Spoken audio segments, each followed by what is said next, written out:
mas tem como ainda, né? Bom dia, irmãos, graça e paz, amém? Graça e paz, a paz do Senhor, Shalom Adonai, não importa a forma de cumprimento, né? O importante é entender que a gente tem que lembrar do Senhor, né? E apresentar o seu amor quando nos encontramos como irmãos, né? Então vamos orar para nós darmos início ao nosso estudo de hoje. E hoje vamos dividir a classe. Hoje tem uma aluninha ali, né, com o Ministério Infantil. Daqui a pouco, se Deus quiser, vem mais, né? A nossa classe de Escola Bíblica Dominical retomou duas classes apenas, né? Mas graças a Deus a gente está retomando devagarzinho, com todos os cuidados, né? Vamos orar. Deus querido, Deus amado, nós louvamos o Senhor por essa manhã maravilhosa, por essa oportunidade rica, essa oportunidade de estarmos, Senhor, na Tua presença, de podermos buscar a Tua face, de podermos servir ao Senhor nas horas da manhã, podermos aprender a Tua palavra, Senhor, sermos edificados. No nome de Jesus, abençoa, Senhor, as nossas vidas nessa manhã. Nós pedimos isso no nome de Jesus, o Teu Filho. Amém. Amém. Amém? Vamos lá nisso? Vamos louvar o Senhor? Tudo que Jesus conquistou na cruz é direito nosso.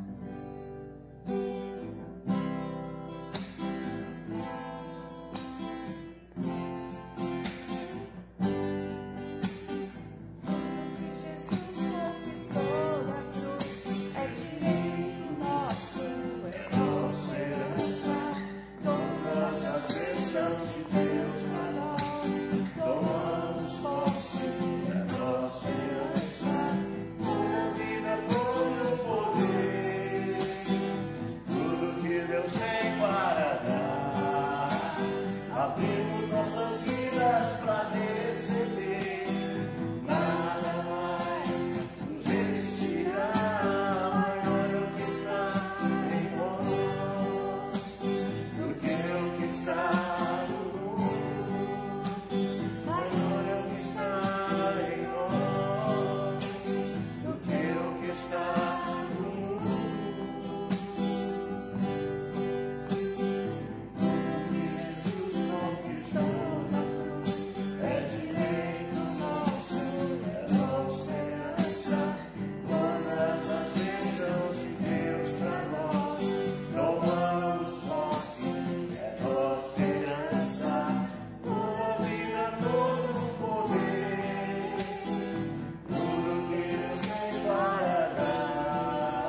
Pérolas do Senhor. Aí, uma princesinha, né? Uma joia preciosa. Lá. Glória. Muito bem.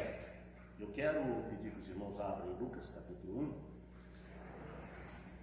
1, a partir do verso 1, apenas 4 versículos da nossa introdução ao tema dessa manhã.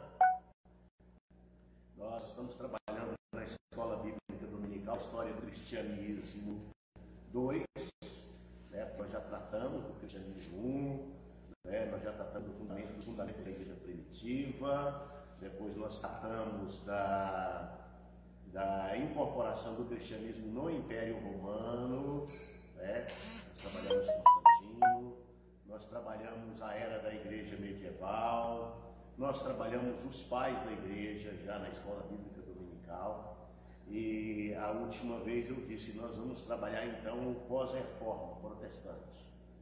E aí nós tivemos, né, a pandemia, e paralisamos então com essa sequência, e eu resolvi então começarmos com a história das igrejas, as igrejas do Apocalipse, né, as 7 igrejas da Ásia, e nós trabalhamos as 7 igrejas da Ásia, e agora a gente volta História do Cristianismo 2, mas para nós trabalharmos História do Cristianismo 2, o pós-reforma ou a reforma protestante a seguir, né? Aí nós vamos trabalhar vários movimentos, né? Nós vamos trabalhar o pietismo, né? Nós vamos trabalhar o pentecostalismo, né?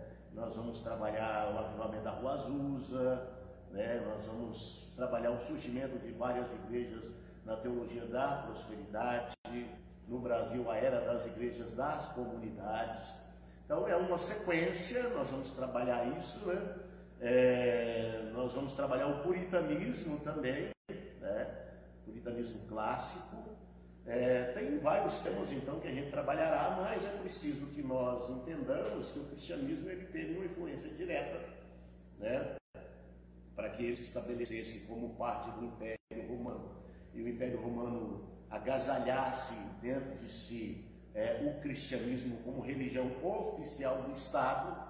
Então é interessante saber que essa construção que a gente tem hoje de cristianismo, né, eu falei que o cristianismo envolve o povo judeu, envolve o povo grego e envolve o povo romano, porque é a partir da influência dessas 3 nações, né, ou dessas 3 civilizações, assim podemos chamar, podemos dizer, é que se constrói o cristianismo e que se chega à realidade de hoje. Então as bases foram lançadas a partir daí.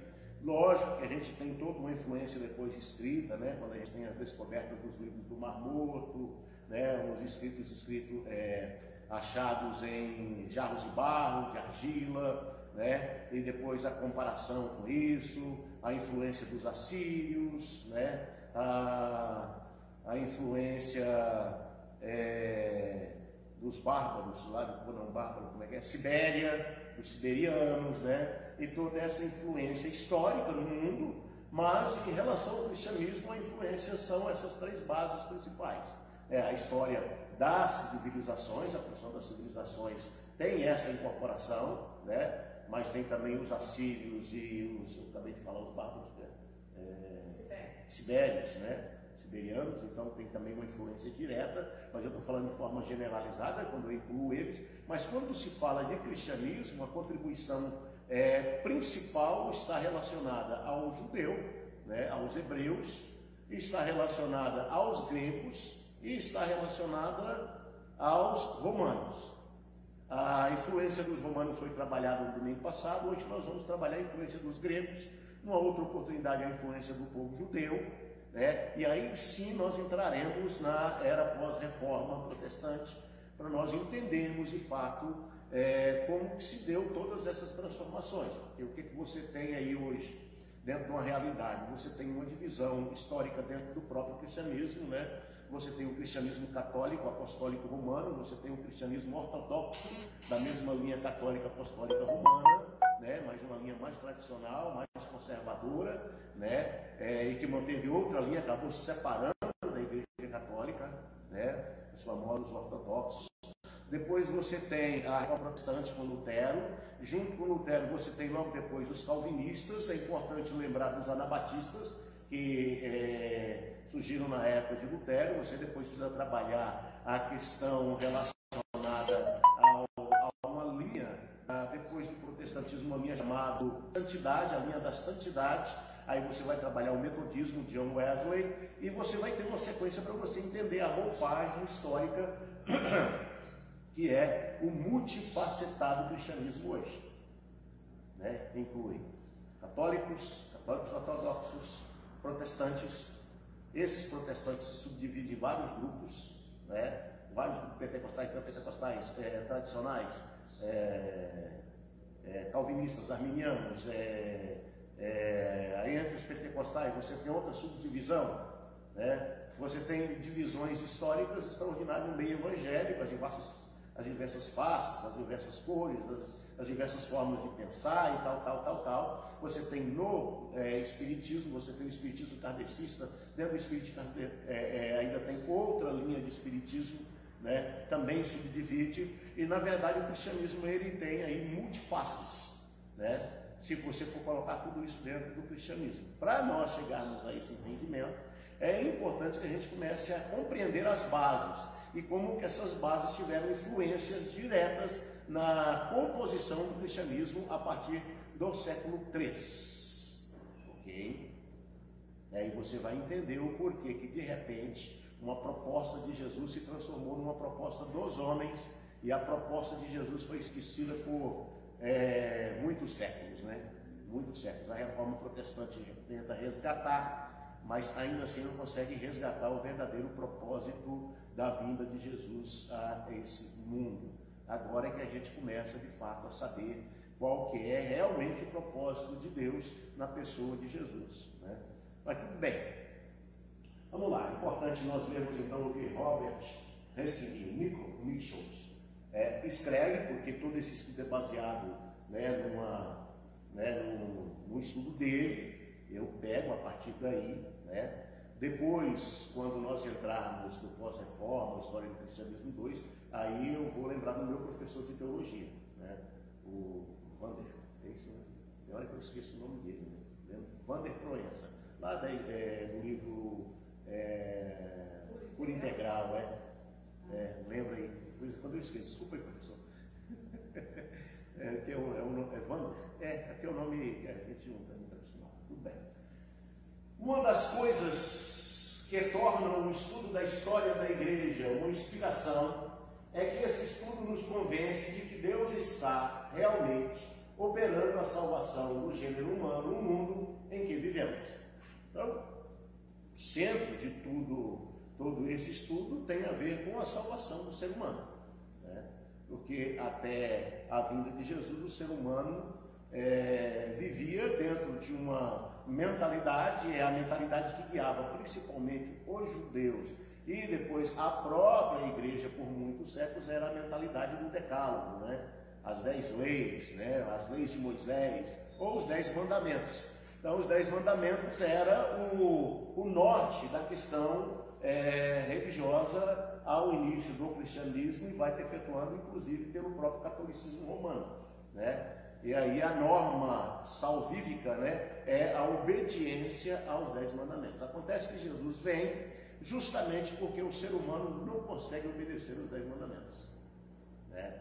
E para complicar mais ainda, né, os fariseus depois começam a dissecar, tornam esses 10 mandamentos praticamente subdivididos em vários grupos, e amplia-se as normas de salvação, as normas de santidade, e aí fica praticamente impossível. Quando Jesus surge, ele surge desse cenário.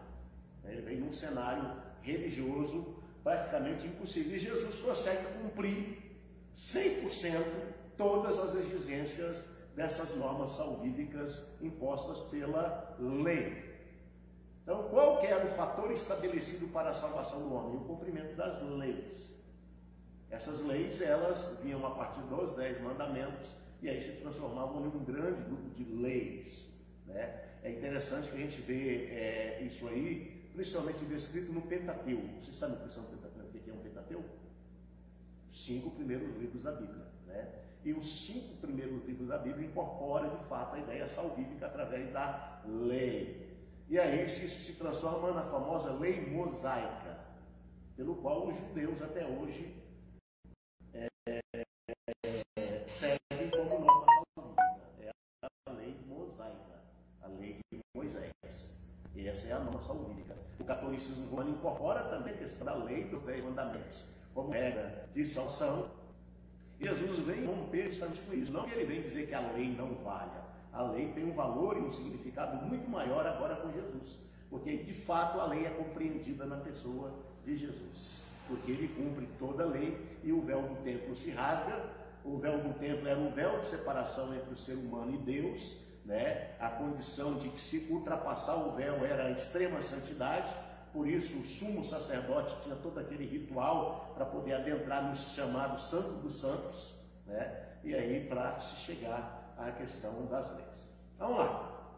Então, quando Jesus surge para direcionar um novo rumo, uma proposta de fato, uma proposta feita por Deus, que era a proposta a partir do povo judeu, né? Jesus surge numa época em que os gregos têm uma influência enorme e os romanos então são os que dominam sobre os gregos, sobre os judeus, né? Por isso nós trabalhamos os romanos primeiro, né? A questão do império romano ali estabelecido. Depois você tem a influência dos gregos que influenciam os romanos e logo depois também vai influenciar diretamente o cristianismo.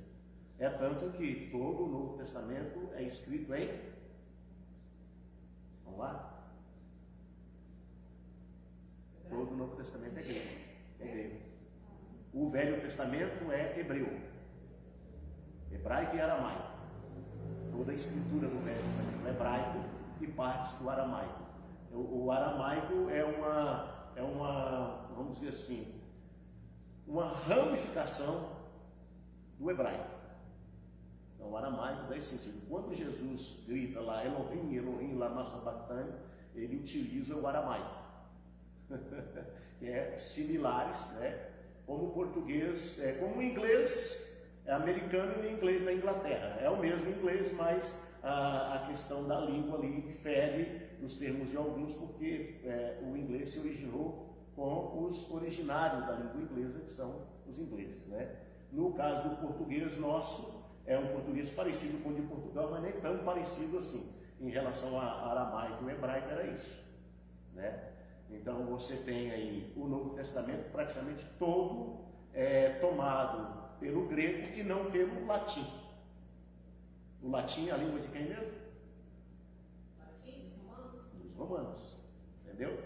Então você tem a junção de 3 línguas, né? O latim, o hebraico, o aramaico, aramaico, hebraico, tá bom? E você tem o grego.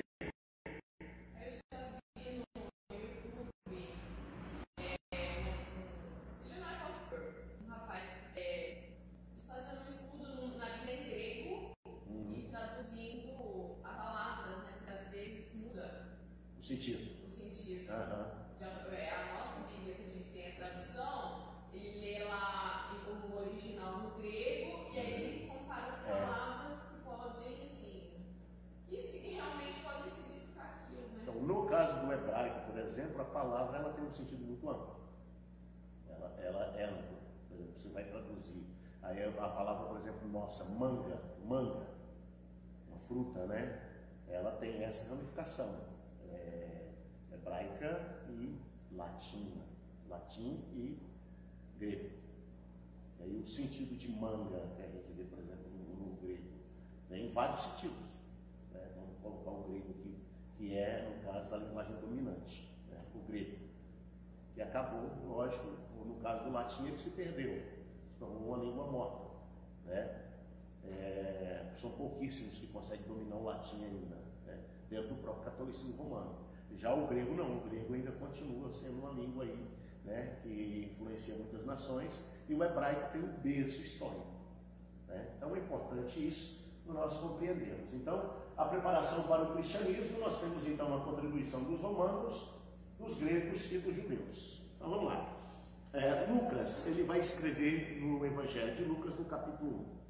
Visto que muitos houve que empreenderam uma narração coordenada dos fatos que entre nós se realizaram, conforme nos transmitiram os que desde o princípio foram deles testemunhas oculares e ministros da palavra, igualmente a mim me pareceu bem, depois de acurada investigação de tudo desde a origem, dando-te por escrito, excelentíssimo Teófilo, uma exposição em ordem, para que tenha plena certeza das verdades em que tu fostes instruído. Então, olha para você ver que interessante, aqui nós estamos vendo a narrativa de Lucas, que não era discípulo de Jesus, que era um médico e, por conseguinte, um médico historiador, um repórter, vamos chamar hoje nos nossos dias de um repórter investigativo, né? Para colocar melhor aqui a ideia, ou então, né, um historiador, que é o caso de Lucas, um historiador. E ele então foi olhando os fatos e ouvindo pessoas e construindo a narrativa histórica do livro de Lucas. Então ele começa a narrativa histórica e ele aprofunda tanto, que ele já começa a trabalhar a narrativa histórica de Lucas desde o princípio, desde Gênesis. Ele vai trabalhar Gênesis principalmente na genealogia, no capítulo 3. Então Lucas, escritor, ele tem essa preocupação, né, de chegar à narrativa histórica para dizer que Jesus, ele tem uma descendência, e a sua história de ramificação, né, a sua descendência, ela vem desde Adão, ok? E ele chega lá de Adão ele vai até Davi, de Davi ele bifurca a história, e a história parece, eu não lembro bem, vai através de um dos filhos de Davi, Natã, né? E não Salomão. Já no caso de Mateus, capítulo 1, Mateus judeu, né? Mateus já escreve a história de Lucas a partir de Salomão, né? Salomão até Jesus. Já Lucas, ele vai desde o Gênesis, desde Adão e Eva, e ele vai até o outro filho de Davi, né? O outro filho de Davi é Natã, que era irmão de Salomão, e a partir de Natã ele vai até Jesus. Ambos, Mateus e Lucas, conta a história a partir de Salomão até Jesus. Aí o que faz a gente entender que que Maria e José eram primos, correto? E que José, ele vem diretamente da descendência de Natã. Você vai ver isso no livro de Lucas. E no caso da Maria, ela vem da descendência de Salomão. Por quê? Porque Jesus, na sua figura, ele é descendente de Davi. Por meio de José, ele é da descendência de Davi, mas interrompe ali, a descendência de José. Interrompe ali, por quê? Porque a ramificação histórica a partir de Salomão até só tem a ligação com Jesus diretamente em Davi, correto? Já no caso de Maria, ela tem a história contada a partir é interessante isso, a partir de Salomão, certo? E de Salomão vai até Maria, mãe de Jesus. Aí você fala, mas não consta o nome de Maria na interpretação. Então você faz o seguinte, você pega as duas genealogias, a de Mateus e a de Lucas, compara as duas e chega a Maria, chega em José. Todos dois apontam José. Todos dois. Toda a narrativa. Uma constrói de Salomão a José e a outra constrói de Natã a José. Aí você tem que fazer a leitura para saber que Maria é furtada da genealogia por causa da questão aí da mulher na história. Então eles acabam não colocando a mulher dentro da genealogia no caso de Maria. Mas ela está dentro da genealogia. Sabiam disso? Eu já falei isso uma vez também, né? Coisa do Zé. Ok, então vamos lá, né? Falamos sobre os romanos e vamos lá, os gregos, influência dos gregos. Ao surgir o cristianismo, os povos que habitavam as regiões do Mediterrâneo tinham sido profundamente influenciados pelo espírito do povo grego. Colônias gregas, algumas das quais, com centenas de anos, foram amplamente disseminadas ao longo da costa do mar Mediterrâneo. Então tem uma história aí, né? Com seu comércio, os gregos foram a todas as partes. A sua influência espalhou-se e foi mais acentuada nas cidades e países que se constituíam os mais importantes centros do mundo de então. Porque os gregos espalharam pelo mundo os seus produtos, né? as suas roupas, tal, né? A venda de mercadorias.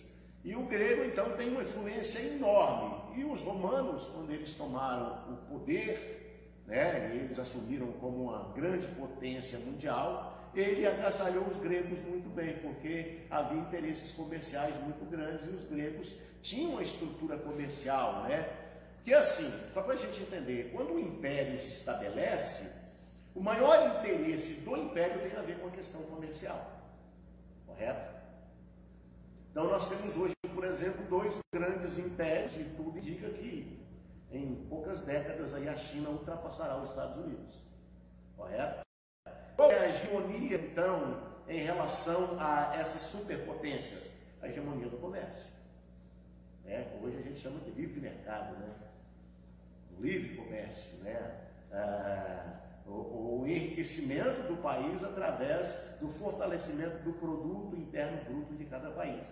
Então, se os romanos queriam fortalecer o sistema deles, se enriquecerem, se estabelecerem com inteligência, eles precisariam dos gregos e por isso agasalharam os gregos por causa desse grande domínio dos gregos com o comércio. Então, daí a influência tem a ver com a questão do poder e a organização do poder.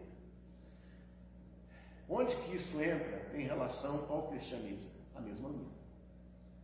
O cristianismo se estabeleceu com essa mesma ideia, de estabelecer suas bases, de fazer um crescimento e que esse crescimento desse um poder e um significado financeiro. Por isso que os romanos incorporaram essa mentalidade do cristianismo, porque também agregava agora. Por que o cristianismo agregava para os romanos? A ideia de pensamento, de unificação de todos, né? E de ampliação sobre todos. Isso agradou o Império Romano. Mesmo que eles incorporaram o grego com a questão comercial, agora a questão, vou chamar de filosófica, pode ser, né? Pode ser outro tipo de mentalidade, mas pode ser a questão filosófica, né? Estabelecimento de bases de pensamento. E aí então agasalhou junto de si para não perderem de jeito nenhum o seu poder. Essa foi a ideia do Império Romano. Nós vamos construir agora o Império para o futuro. Por quê? Porque muitas nações se levantaram e muitas nações caíram. Muitas nações pegaram a hegemonia, muitas nações perderam a hegemonia, porque sempre deu lugar para outra nação. Né? Interessante, né? Como que as coisas se encaixam dentro da questão histórica. Né?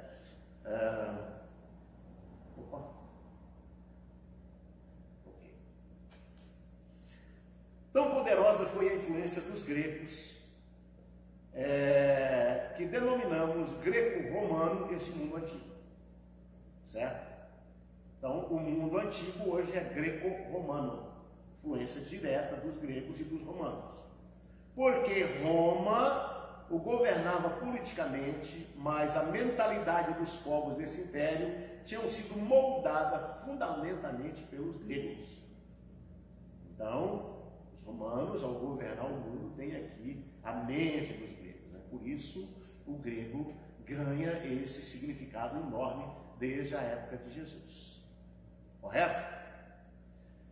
Por muitos séculos antes da era cristã, os gregos não eram detentores de vida intelectual mais vigorosa, mais desenvolvida no mundo. Vamos lá, vamos recorrer um pouquinho na educação. Qual é a influência dos gregos na educação? Vamos lá, vamos citar alguns nomes? Platão, Sócrates. É ou não? É isso mesmo? Pitágoras. Isso tem a ver conosco hoje? Tem. Toda a construção civilizatória tem uma influência direta dos gregos, principalmente dos pensantes. A história da escrita, a história da educação mundial, porque os gregos contavam, né? Aí, para a questão religiosa, que envolve gregos e romanos, você tem então aí outra grande influência em relação aos gregos e romanos. Vamos lá? Zeus, Hades, o que mais? Atenas, Afrodite, correto?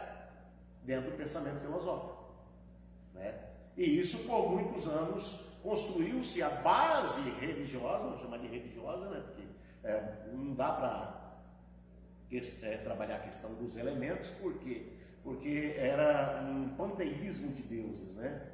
Não era uma ideia de um Deus só. Aí você tem, eu esqueci de falar uma civilização antiga também de grande influência, que são os, vamos lá, vocês podem dizer que são os egípcios, né? O Egito também é uma civilização antiga que tem uma influência direta na história, somente em relação ao judeu, né? Então é importante, de vez em quando eu vou lembrando, tá? É porque a cabecinha não cabe tudo isso assim de uma vez, tem que ir soltando aos poucos, né? Então, por muitos séculos antes da era cristã, os gregos eram detentores de uma vida intelectual mais vigorosa, mais desenvolvida no mundo. Problemas sobre os quais homens sempre cogitaram, a origem e o significado do mundo, a existência de Deus e do homem, o bem e o mal, enfim, tudo quanto se relacionava com as pesquisas filosóficas foi objeto de mediação dos gregos como de nenhum outro povo.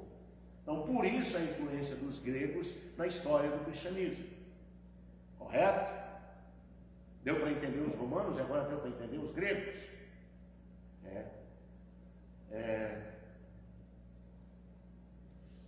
É verdade que os hebreus tinham recebido uma revelação de Deus e da sua vontade, que os gregos jamais possuíram.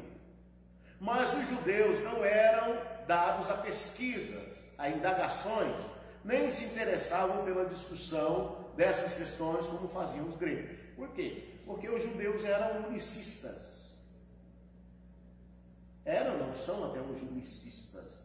Essa linha de pensamento é de que apenas o meu pensamento é o pensamento verdadeiro, pronto, acabou, e não agasalho nada, e não cabe mais nada, é esse, pronto, acabou. Esse é o unicismo, né?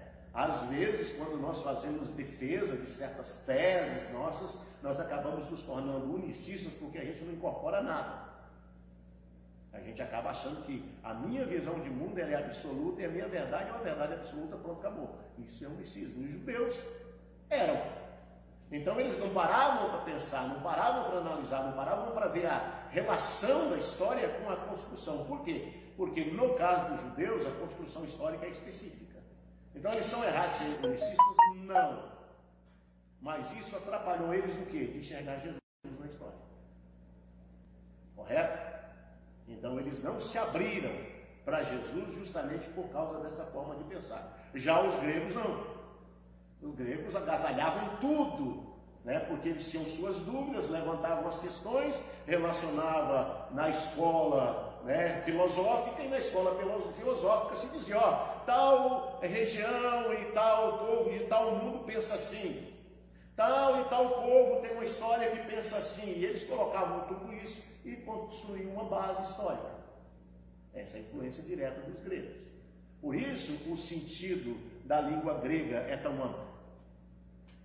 E por isso dominou até o próprio Império Romano, né? E a época de Jesus. Interessante, né? Quando a gente começa a enxergar a construção das civilizações dessa forma. Ok. Como consequência disso, verificou-se um desenvolvimento maravilhoso da mentalidade do povo grego, que aprendeu a pensar muito e profundamente nas questões debatidas pelos seus filósofos. O raciocínio e a curiosidade dessa gente desenvolveram-se ao máximo, dilacou-se. Então hoje qualquer construção histórica que a gente vê, a gente vai no original, ela já foi pensada, ela já foi analisada, ela já foi dissecada, ela já foi debatida, e aí nós chegamos a olhar e falar, meu irmão, não chegou mais nada para a gente interpretar. Então a gente acaba ficando com a posição grega na história. Eu sempre encontro alguma coisa. A gente tem que ir atrás também, né? Não acabaram os filósofos, não acabaram o ser pensante. Eu até estava falando para a Kelly isso, né? Que a minha base de pensamento, ela sempre foi a base crítica. Sempre foi a base crítica. Eu nunca aceitei os enlatados que vêm até mim como absolutos, né? Então minha base é crítica. A minha mente, ela é uma mente que ela se dilata para compreender. Agora isso não quer dizer que eu não tenho parte, que eu não tenho posição. Eu tenho minha posição, né? Eu tenho a minha posição religiosa, eu tenho a minha posição filosófica, eu tenho a minha posição política, eu tenho a minha forma de pensar. Agora isso não quer dizer que eu devo menosprezar as outras formas de pensar. Não posso. Então eu tenho que ter aí um equilíbrio do meu pensar. Ele tem que levar ao equilíbrio, não ao extremo. O extremo tanto é para mais como é para menos. É tanto que você vê na matemática, você pega o número 1, se você for analisar o 1 não é absoluto. Por quê? Porque tem menos 1, menos 3, menos 6 para menos. Como tem o infinito progressivo, tem também o infinito regressivo. Olha para você ver. Por quê? Porque não é absoluto. A mesma coisa a nossa forma de pensar. Quando a gente fala que ela é absoluta, nós podemos elevá-la e a gente tem que arrefecer e diminuir para que a gente não entre no extremo da elevação. Desculpa aí, eu estou filosofando um pouquinho. Falei para que de vez em quando eu filosofo, por quê? Porque eu penso bastante. Eu penso bastante. Às vezes eu não consigo colocar esses pensamentos nas letras, né? Usa mais da mente mesmo, né? Eu descobri isso bem no início da minha conversão. No início da minha conversão eu li vários livros que foram fundamentais, importantes, somente livros do Caio Fábio, né? Tem gente que não gosta dele, de vez em quando eu cito ele por isso, né? Porque ele me fez pensar, ele me fez ter a minha visão de mundo. Eu ouvi muito o Anésio no começo da minha conversão e vi como que a mente do Anésio era privilegiada. Então o Anésio Rodrigues, se ele estiver me ouvindo aí, se houver essa oportunidade, o Anésio Rodrigues me inspirou no começo da minha conversão. Por quê? Porque o Anésio Rodrigues, um jovem de 24 anos, era um ser que dominava o raciocínio e ele tinha muitas fontes e ele citava essas fontes. Quando ele citava essas fontes, eu falei, pera lá, o raciocínio dele é construído, a vida dele é construída a partir de várias formas. Então eu não vou ser assim. Por muito tempo eu tinha uma linha. De repente eu falei assim, quer saber de uma coisa? Eu vou abandonar essa linha. Eu vou agora abrir, né? E aí entrou um negócio chamado cosmovisão. Cosmovisão. O que é uma cosmovisão? É dilatar o entendimento. Né? É perigoso? É. Porque o que nós temos hoje é uma hegemonia da cosmovisão do progressismo. Né? Porque aí dá a interpretação para ele. Aí é perigoso. Né? Por isso a gente tem que ser cuidadoso. Né? Do 6º ao 3º século antes de Cristo, um grande movimento intelectual sobre assuntos filosóficos e teológicos ocorreu entre os gregos. Movimento no qual pontificaram os mais profundos e influentes pensadores do mundo, ensinando muita coisa que ainda hoje perdura.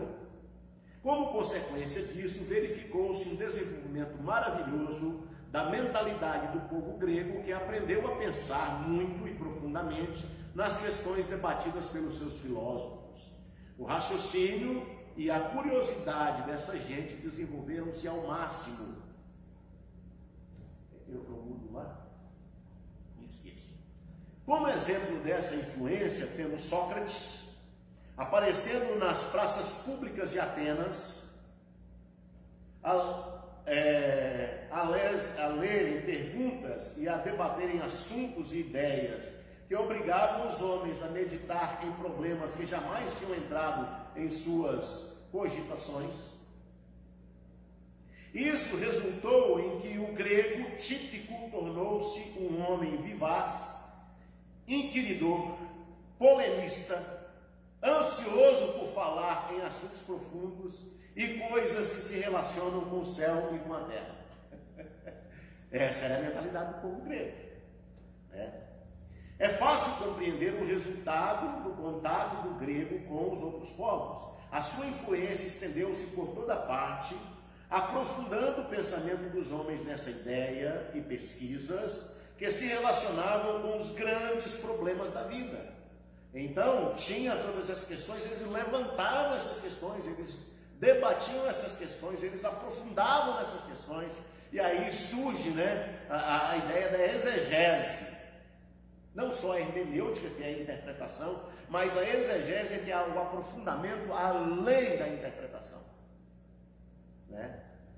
E essas bases todas lançadas pelos gregos para dar essa compreensão ampla do mundo. E entendendo que os gregos não tinham Deus único e verdadeiro como nós temos. Então isso separou os gregos dos judeus em relação à forma de pensar e à forma de ver o mundo. Os judeus são errados? Não, porque os judeus tinham uma missão específica. Já os gregos, a missão deles era espalhar o saber. Eles tinham isso muito claro. Aí você fala, mas como isso na história, pastor? Tudo plano de Deus. É a história em que o nosso Deus constrói, e aí é bom a gente entender que a graça de Deus, ela é ampla e aberta, porque a graça é isso. Ela não se manifesta a ação de Deus apenas através de um povo único. Deus está na história, construindo a história e o tempo todo envolvendo a história. Tudo bem, tem o diabo nessa história, o rastro da serpente que eu costumo falar? Tem. Mas a graça de Deus, na graça de Deus, cabe até as manifestações do diabo para concorrer para a manifestação da graça de Deus. Aí não tem como escapar disso. Pensar assim é perigoso, principalmente no meio religioso. Mas tem que se pensar. Então a gente tem que aprender alguma coisa com os gregos aqui. É fácil compreender o resultado do contato do grego com outros povos. A sua influência estendeu-se por toda parte, aprofundando o pensamento dos homens nessas ideias e pesquisas que se relacionavam com os grandes problemas da vida. Esse tipo de curiosidade intelectual e essa prontidão de raciocínio prevaleciam nos centros principais do mundo greco-romano, lugares esses que depois foram alcançados pelos primeiros missionários com a pregação do cristianismo. E aqui você tem Paulo, que dominava o grego extraordinariamente, como grande protagonista dessa evangelização de toda a Europa. Que coisa, não? Assim, os povos desses lugares estavam mais dispostos a receber a nova religião do que estariam se não fossem a influência dos gregos. E é onde Paulo nada de braçada. É só você ver quando Paulo chega, eu acho que é Atenas, que ele usa aquela imagem do Deus desconhecido. Ao Deus desconhecido, que os gregos pensavam muito, tal. Ao Deus desconhecido. E a partir daquela imagem, aquela estátua ao Deus desconhecido, que era um pilar, um marco, ele evangeliza e ganha a cidade inteira para Cristo. Lógico que isso procede depois de um sinal em que a serpente mordeu ele, e ele sacode a serpente, e eles ficam todos esperando, a ilha de Creta, eles ficam todos esperando, Paulo morrer e Paulo morre. Aí eles, opa, tem alguma coisa dos deuses desse camarada aí. Eles começam a acompanhar o cara.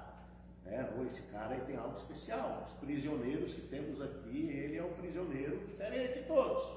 Ele ganhou a simpatia do capitão, ele disse que ninguém ia morrer no navio, e agora ele está aí. Os gregos se interessaram por Paulo. E Paulo a partir da imagem do Deus desconhecido, ele falou, ó, todos esses deuses, esse panteão de deuses que vocês acreditam, toda essa filosofia que vocês estruturam, tudo isso que vocês fazem converge em uma pessoa, e Deus o fez Senhor e Cristo.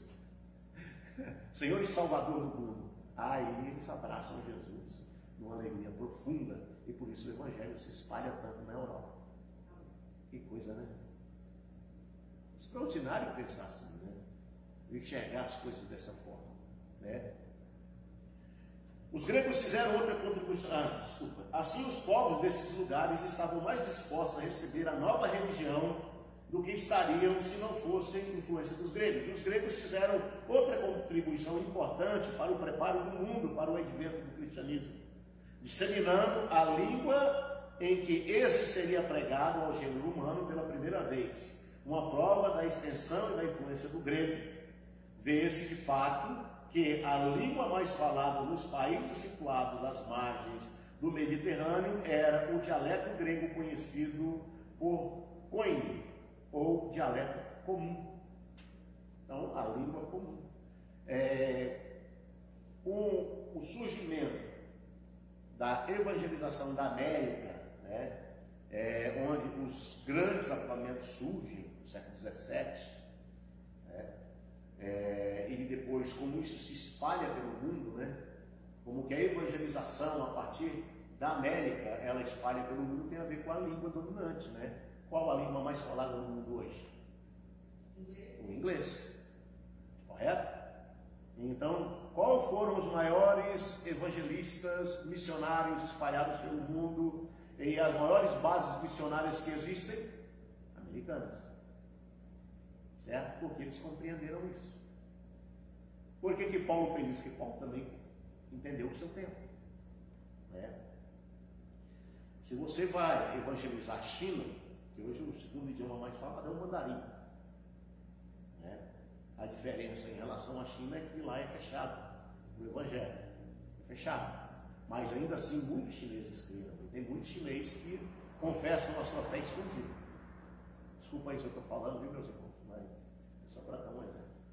Mas a gente percebe que a questão linguística, né, a questão da fala, ou da língua materna, ou a língua mais difundida, ela é importante para a evangelização, né? E por isso os romanos incorporam o cristianismo também. Por quê? Porque dentro do cristianismo o grego também era predominante. Que coisa extraordinária, né? Isso aí é importante para os professores, né? Professores que acompanham história geral, né? Daqueles que fazem as suas faculdades aí, né? E se referem a tantos pensadores, né? E a gente tem uma ala ideológica pensante na pedagogia dominante, e ela é perigosa porque ela é unicista, né? Nada fora do marxismo, né? Dos influenciadores, dos freudianos, né? Nada fora no Brasil das Emílias Ferreira, do Paulo Freire, né? Toda uma linguagem construída a partir de um único pensamento. E que se você vai falar contra isso, você é retrógrado, você é ultrapassado, você é negacionista. Gosta de interditar o debate, esses são os otários para mim. Tá tudo bem. Desculpa aí, eu respeito. Mas eu estou falando da minha impressão, né? Por quê? Porque, poxa vida, gente, o conhecimento, né? O conhecimento, ele é uma estrada longa, comprida. O conhecimento não é uma estrada limitada e condensada. Se ele for assim, então o conhecimento é finito. E o conhecimento não é finito. Então tem que dilatar, tem que ampliar a visão das coisas, né? E se você não se abrir para essa questão crítica do mundo, você não entendeu a verdadeira proposta da educação, né? E aí, os meus queridos professores, raciocinar, pensar, indagar, questionar, estabelecer novas bases, novos testes, novas pesquisas. São pessoas tão inteligentes, se deixam moldar. Ao mesmo tempo se fecham. Se deixam moldar por uma questão teológica. Ah, tudo bem, tem, mas tem outros, poxa vida.